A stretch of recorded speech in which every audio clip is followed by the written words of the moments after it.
Oi, eu sou a Aninha, sejam bem-vindos de volta ao Chega de Ler, e hoje a gente vai continuar o projeto no canal de assistir adaptações cinematográficas e comentar sobre elas aqui. A de hoje é Me and Earl and the Dying Girl, que em português, infelizmente, não sei por que escolha, ficou Eu e o Earl e a garota que vai morrer, ao contrário de Eu e o Earl e a garota que está morrendo, que seria a tradução certa. Já conta um pouco da história, mas acontece. Não posso nem falar de spoiler, porque o próprio título é um spoiler. Então, vamos lá. A minha história com esse livro, com esse filme, consegue ser uma história diferente da história que eu tenho com Mentes Sombrias e com Se Eu Ficar. Porque eu já conheci essa história bem por cima, por causa de um vídeo que eu vi, tipo, em 2014, 2015, do Perdido nos Livros, que era um canal do YouTube aqui que falava sobre livros, né, das antigas e tal. E eu vi ele falando sobre esse livro, fiquei pensando muito nele. E eu queria muito ler esse livro. Eu comprei uma versão de bolso em inglês, pra testar o inglês também e tal. Mas eu acabei nunca lendo. Acabei vendendo também depois. E só nunca encostei. A questão é que agora, surpreendentemente, o filme me deu vontade de ler o livro. Mas antes de tudo isso, do que se fala esse livro e, por consequência, esse filme? Então, ele conta a história do Greg, que é um moleque apaixonado por filmes, ao ponto de que ele forma uma amizade com esse Earl, porque eles fazem desde criança filmes paródias de filmes famosos. O Greg também é uma pessoa meio estranha assim, ele se odeia muito, e talvez por isso ele tá fazendo de tudo para passar despercebido no ensino médio. Até o momento em que a mãe dele chega nele e fala: "Ai, lembra daquela amiga que você tinha há alguns anos? Então, ela tá com leucemia." E então a mãe dele praticamente obriga ele a voltar a conversar com essa menina, que é a Rachel, para conseguir animar um pouco ela, para fazer uma companhia nos últimos meses de vida que ela tem. Esse filme é muito da hora, já vou deixar essa parte clara. É até irônico, porque o último vídeo que eu postei no canal foi sobre Assim que Acaba, que é um filme morto por dentro, enquanto esse aqui é criatividade pura, porque para começar a direção é muito diferentona, tem vários planos que saem do convencional, e eu acho que essa escolha foi feita para representar o ponto de vista do personagem. Assim, eu não conheço os outros projetos desse diretor, então pode ser a linguagem dele. Mas se for, também encaixou muito, porque é muito a vibe daquele adolescente que quer fazer cinema, quer fazer filmes. Ele quer fazer alguma coisa diferente, ele tem muita criatividade presa e ele quer deixar ela fluir de alguma forma. Então, tipo, todos os planos que ficam se mexendo, ou faz assim. Escolhas de ângulos também muito diferentes, representa muito isso e como seria o ponto de vista do Greg, que é muito interessante e deixa muito mais legal de assistir o filme. Apesar de que eu acho que às vezes se passa um pouco, se mexe demais, o que também encaixa um pouco nessa coisa do adolescente todo animado pra fazer filmes, porque ele não tem tanto a visão do que seria bom em todos os momentos. Mas ainda assim é uma coisa que eu preciso apontar, porque às vezes eu fiquei, tá, é divertido, é descolado, mas calma. Mas assim, pra provar que você não precisa exagerar pra fazer essa coisa mais divertida, diferente que eu mencionei, tem uma cena muito da hora quando o Greg vai na casa da Rachel pela primeira vez pra conversar com ela, ver como é que ela tá, sei lá o quê. Porque eles entram no quarto, cada um senta em um canto dele, e dá pra ver que é um quarto grande, mas não é tanto assim, sabe? Tem um espaço, sei lá, uns 3 metros entre eles, ou menos até. Mas aí quando a gente tem os planos com o ponto de vista de cada um, eles usam uma lente diferente que distorce o espaço e parece que a distância entre eles é muito maior. Eu gosto muito disso porque não é uma coisa cheia de movimento, sei lá o que, mas também tem essa diferenciação em como você grava a cena e representa também muito claramente essa distância que tem entre eles. Que não é física, eles mostram depois plano geral em que mostra que eles não estão tão longe assim, mas é muito mais uma distância emocional. Ao mesmo tempo, também tem várias cenas mais contemplativas e calmas, tipo, tem uma conversa mais pra metade, o final do filme, que o Greg e a Rachel estão na casa dela vendo um filme, e aí o plano é só aqui, na cara deles, um do lado do outro, eles conversando, não muda nada. É, sei lá, uns 3 minutos deles conversando e tendo muita pausa para eles pensarem no que vão falar, e eles falando super calmamente. Eu gosto muito desses momentos também, porque eles parecem momentos mais reais, talvez como momentos em que o Greg consegue se abrir mais, ser um pouco mais acessível para os outros. Então também é muito interessante essa diferença que tem nos momentos, e como em linhas gerais conseguem fazer tanto a parte mais divertida quanto a parte mais calma de formas muito boas. Também tem uma coisa nesse filme em que ele tem vários letreiros dividindo o filme. Inicialmente eu achei que era só divisão em 3 atos, mas eu acho que olhando agora, você pode se dizer que cada um dos letreiros é cada um dos pontos muito específicos da divisão de roteiro de 3 atos. Não é só a divisão do ato 1 pro 2 e do 2 pro 3. Tem várias subdivisões e eu acho que ele aponta um pouquinho isso. E eu acho muito interessante, mas a estilização não é diferente, mas eu acho bem legal.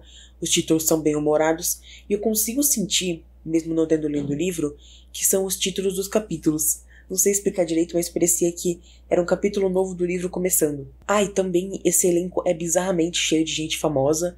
Eu não sei se nos 2015 eles não eram tão grandes assim, apesar de que eu acho que sim, porque aí a gente tem a Olivia Cooke como a Rachel, ela já fazia Bates Motel nessa época, eu acho. Tá muito maior agora com House of the Dragon, obviamente, mas ela já era conhecida. Tem a Laura Dern, que eu acho que ela já era conhecida também. Então, na edição eu acabei descobrindo que não é a Laura Dern, e sim essa Connie Britton. A Laura Dern, ela fez Star Wars, Adoráveis Mulheres e História de um Casamento, enquanto a Connie Britton fez American Horror Story, a primeira temporada. Mas sinceramente eu tô muito chocada porque eu achei até hoje que elas eram a mesma pessoa. Tem o Nick Offerman, que fazia The Office, eu quero dizer, ou Parks and Recreation, né, o cara que fez o Bill, ou Frank, em The Last of Us. Também tem o John Bertal, que fez The Walking Dead, então ele já era conhecido. Eu achei muito doido, tinha muita gente muito famosa nesse filme, do nada, assim, e todo mundo muito bom, muito talentoso. Até os que não são extremamente famosos, assim, estão muito bem. O elenco inteiro eu acho que tá bem alinhado no que eles têm que entregar, e eles estão tá bem da hora de assistir o filme, por causa deles também. Agora sobre o filme mesmo, eu achei ele muito divertido. Eu gosto muito de que eles quebraram o clichê que tava na época, que seria que o Greg e a Rachel seriam um casal. Não, eles são amigos. Inclusive tem, sei lá, 2, 3 brincadeiras que o Greg faz no filme, de tipo, e se isso fosse um filme comum, nesse momento eu ia perceber que eu estava apaixonado por ela. Mas não é, então, seguindo. Eu acho muito legal essa mudança, porque quebra com isso. O mundo literário tinha acabado de vir de A Culpa é das Estrelas do ano anterior, e aí agora a gente vem com mais um Ciclite, que é um título meio estranho, mas é a literatura que envolve uma pessoa doente. E ele não faz isso, ele não bota romance, ele só faz uma amizade, e ele consegue ser profundo da mesma forma. Eu acho uma escolha muito acertada deles terem seguido por esse caminho. Eu sei que é uma coisa do livro já, mas então queria elogiar. A gente tem a Rachel sendo uma pessoa muito carismática e que você consegue se apegar nela muito fácil, o que é bom, porque é pra você sentir as coisas depois. E do outro lado a gente tem o Greg, que não é uma pessoa muito boa, ele é um adolescente bem babaquinha. Mas, sendo sincera, conforme foi passando o filme eu fui entendendo muito ele. Sei lá, tem muitas coisas que ele faz que eu não consigo entender, é só ele sendo babaquinha, não tem desculpa. Mas tem outros momentos em que, tipo, só um adolescente tendo problemas de adolescente. É entendível e eu acho que é o suficiente pra você conseguir empatizar com ele também. Mas aí a gente também tem o terceiro elemento do título desse filme, que é o Earl. E eu acho que ele sobra muito. Porque, ok, ele tem alguma função, ele é quem força o Greg a mostrar os filmes dele, do Earl, pra Rachel, que começa toda uma história. Ele serve para dar um draminha também de amizade, e eu acho que o mais importante é ele estabelece essa coisa de que o Greg, mesmo sendo amigo dele, ele não chama ele de amigo, porque o Greg tem toda essa coisa de se odiar muito, e então achar que ninguém vai gostar dele o suficiente para chamar de amigo. Então ele não chama o Earl assim, porque ele tem medo do Earl virar e falar, não, mas a gente não é amigo. Então ajuda a estabelecer também a personalidade do Greg. Mas eu acho que fora isso, o Earl não é tão importante, sabe? Poderia ser qualquer outra pessoa fazendo a mesma função. E isso, sei lá, eu achei meio triste. Assim como a menina muito bonita, que eu tenho certeza que tem um nome, mas eu não me lembro, que ela serve pra forçar o Greg a fazer um filme pra Rachel, que beleza, e por causa dela existe aquela animação stop motion muito bonita, que é falando que mulheres bonitas são tipo, eu vi em inglês, não lembro, mas é tipo um alce, e a gente tudo a gente em defesa é tipo um ratinho que ela chega e pisa. E aí todas as vezes que ela vai interagir com o Greg, aparece a animação do Alce pisando no bichinho. Porque, tipo, ela tá esmagando ele, alguma coisa assim. Ela também é bem inútil. Ela serve para 2 coisas da hora. mas novamente podia ser qualquer outra pessoa. Você poderia colocar, sei lá, qualquer outra pessoa fazendo essas coisas, sei lá. Sei lá, tanto pro Earl quanto pra menina bonita, eu sinto que é só que tinha mais coisa no livro, mas eles tiraram, sabe? Porque esse filme tem 1h45, né? Não vamos fazer comédia romântica, né? Assim, é de 2h30, sei lá. Mas eu sinto que faltava coisa desses dois pra eles terem alguma coisa que justificasse serem eles na narrativa ali. Ah, e também, nossa, eu preciso falar o quanto eu achei estranho a mãe da Rachel. Porque nas primeiras vezes que ela aparece, ela... eu não sei, ela faz uns comentários, ela age de um jeito muito sexual com os moleques que são adolescentes. E isso não leva pra nada. O que me faz pensar que era para ser só uma piada. E aí, ok, 2015, tem 9 anos. O humor era diferente, eu acho. Mas eu achei muito desconfortável, eu não entendi o porquê disso. Se isso tá no livro também, ruim, talvez. Mas eu achei muito estranho. Até porque depois isso some e ela vira uma pessoa real que tá de luto já pela filha antes dela morrer. Então, não sei, muito estranho, um personagem bizarro também. Mas enfim, já falei de várias coisas ruins, eu quero falar de coisas boas porque eu realmente gostei muito desse filme. E eu quero começar falando da criatividade dele. Eu já falei da animação da menina bonita, o quanto é da hora. Do nada no começo do filme tem um stop motion acontecendo e ele ser, não repetido, mas ele passar vários trechinhos minúsculos durante o filme para representar os sentimentos do Greg. Ao mesmo tempo que a gente também tem os filmes que o Greg e o Earl faziam, que fazem parte da narrativa no sentido que eles mostram pra gente, então eles tiveram que gravar e ir atrás de fazer, o que eu acho muito da hora. Imagina o quão divertido deve ter sido gravar essas paródias.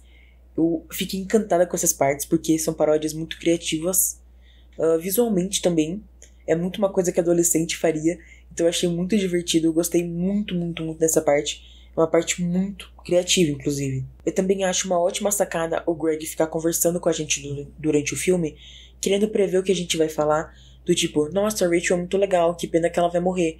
E aí ele assegura a gente de que, não, esse não é esse tipo de filme, ela vai continuar viva, pra no final ela morrer.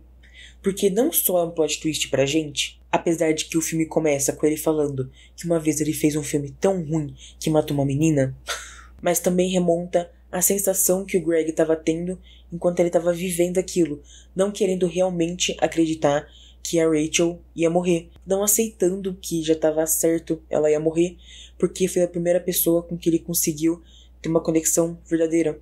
Então eu acho muito legal, a gente também se conecta com ela, e no final é um choque pra gente tanto quanto é pra ele. Eu também gosto muito da mensagem que fica no final de que mesmo depois da morte da pessoa você ainda pode conhecer e aprender coisas sobre ela. Eu acho que deixa um final muito mais leve e positivo, mesmo com a gente perdendo a Rachel, porque a gente tem aquela cena super linda no final dele indo pro quarto dela e descobrindo coisas que ele nunca percebeu, pedaços da história dela que estavam no quarto e ele nunca notou, e ao mesmo tempo ele contando de histórias que contaram pra ele que ele ainda não sabia da Rachel, sabe? Pra mostrar que a morte não é o fim. Essa história é muito sobre quem fica. O ponto de vista é do Greg. Então é muito legal ter esse fim um pouquinho mais positivo e muito bonito. Mas eu acho que o que eu mais gosto no filme é que a mensagem principal dele não é esfregada na cara. Que assim, é óbvio, a mensagem é de que você precisa viver a vida. Você precisa se arriscar, sentir as coisas de verdade, criar conexões verdadeiras. No começo do filme, eu já percebi que iria muito para esse caminho, porque o Greg, ele queria ter uma relação de boa, amistosa com todo mundo, mas aí coisas foram acontecendo no filme que ele teve que não se impor, mas ele acabou fazendo inimizades com algumas pessoas, mas isso fez com que ele acabasse vivendo mais. Então é muito claro que é essa mensagem, eu gosto muito dessa mensagem, mas poderia ser deixada, ser passada pra gente de uma forma muito clichê. Mas a minha questão é que, esses filmes, principalmente os mais clichêsões, assim, Ciclite, eu acho que a Culpa das Estrelas tem isso, deixa muito na cara a mensagem no final. Ainda mais porque, última cena, eu acho, o Greg, ele acha uma carta que a Rachel escreveu porque ela ia mandar pra faculdade, que ele quer aplicar, alguma coisa assim. E aí eu imaginei se fosse igual a esses filmes extremamente clichês, que na carta ela estaria falando de como os dois aprenderam a viver um com o outro, sabe? Ele deixou ela muito mais feliz nesses últimos meses de vida e ela fez ele se arriscar mais, por exemplo. Ia falar alguma coisa nessa linha, bem clichê, ele ia se emocionar, alguma coisa assim, para deixar bem claro sobre o que é a história no final. Mas não tem isso. A carta, na verdade, tipo, ela é bonita, ela é muito mais emocionante porque a gente perde a Rachel, que é uma pessoa que a gente tem um apego grande, e não porque as palavras lá são muito bonitas. Eu acho muito mais realista, inclusive, ela falar daquele jeito, escrever daquele jeito. Mas não tem nada disso do tipo, aproveite a vida, sinta tudo, se arrisque, nada disso.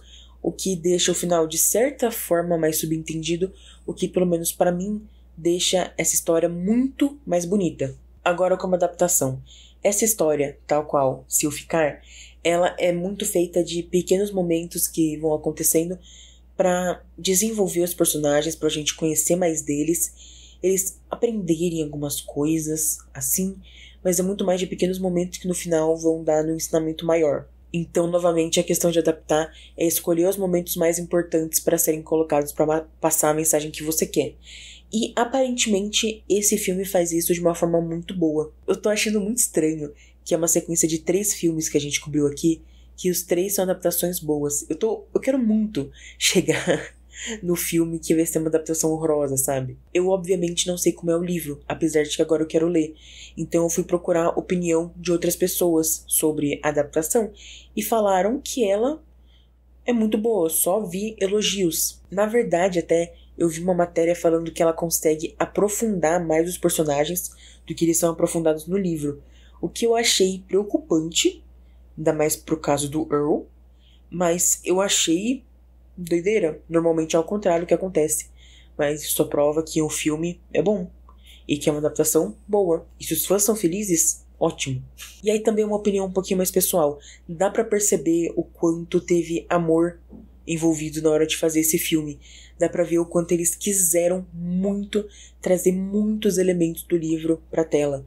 Porque assim, mesmo sem ler, dá pra sentir, não sei, eu acho que é porque eu vejo muita adaptação e porque eu leio muito, não sei. Mas tem muitos momentos que eu parava, olhava e pensava, isso só pode ser uma coisa que é mencionada no livro e eles quiseram trazer pra cá. Como, por exemplo, o Greg, ele traz a sacolinha de almoço e tem coisa escrita lá, todos os dias é uma coisa diferente. Isso é uma coisa que eu imagino muito tá descrita no livro, do tipo, ai, hoje na minha sacola de almoço tá escrito XYZ, sabe? Então são coisas, detalhes que nem sempre são perceptíveis, que não recebem tanta atenção, mas que também parece, acho que deixa claro o tanto de dedicação que teve nesse filme. E também, principalmente na hora de adaptar esse livro. Ah, eu lembrei agora. O autor é o roteirista desse filme. É isso. Eu tinha esquecido completamente, mas começa o filme lá, tá lá, o roteirista é o... não lembro o nome, baseado no livro de o mesmo nome, então é por isso. Que bom, nossa cara, que bom que ele conseguiu trazer o projeto dele à vida de uma forma tão boa assim. Mas enfim, eu gostei demais desse filme. Ele consegue dar uma perspectiva muito mais positiva e divertida de uma dinâmica que tinha virado já clichê na época, 2015. Ainda mais considerando o gênero que ele tá, eu resolvi dar 4 estrelas pra ele. Eu acho um filme realmente muito bom, muito competente e muito bem feito. E por hoje é só. Se vocês gostaram do vídeo, por favor, deem like nele, vai me ajudar muito. Se inscrevam no canal para mais vídeos como esse. Infelizmente eu não sei quando é que vai sair o próximo vídeo desse, porque o próximo mês tá um pouco corrido. Primeira sexta do próximo mês vai ter que ser sobre o vídeo Percy Jackson novo, então não sei quando é que vai ter o próximo vídeo, mas daqui a pouco eu já vou fazer o sorteio e a gente vai saber qual vai ser o próximo filme a ser analisado aqui. Não importa a data, mas ele vai chegar. Também comentem o que vocês acharam do vídeo, do filme, do livro, como adaptação, qualquer coisa. Compartilhem com quem vocês acham que pode gostar desse vídeo. E, tem que falar aqui, redes sociais. Meu Goodreads, que é Oi, eu sou Ana. Não tamo mais com Twitter, por enquanto. Então, meu letreiro já não faz mais sentido. Mas eu tô no Blue Sky, como Chega de Ler. E eu criei um TikTok também, que se chama Chega de Ler. Não tem nada postado lá, mas se vocês já quiserem seguir pra ver que eu começar a postar em algum momento, vai estar lá pra vocês. Chega de ler em tudo, menos do Goodreads. Mas nas redes sociais vão estar na descrição aqui, tranquilo.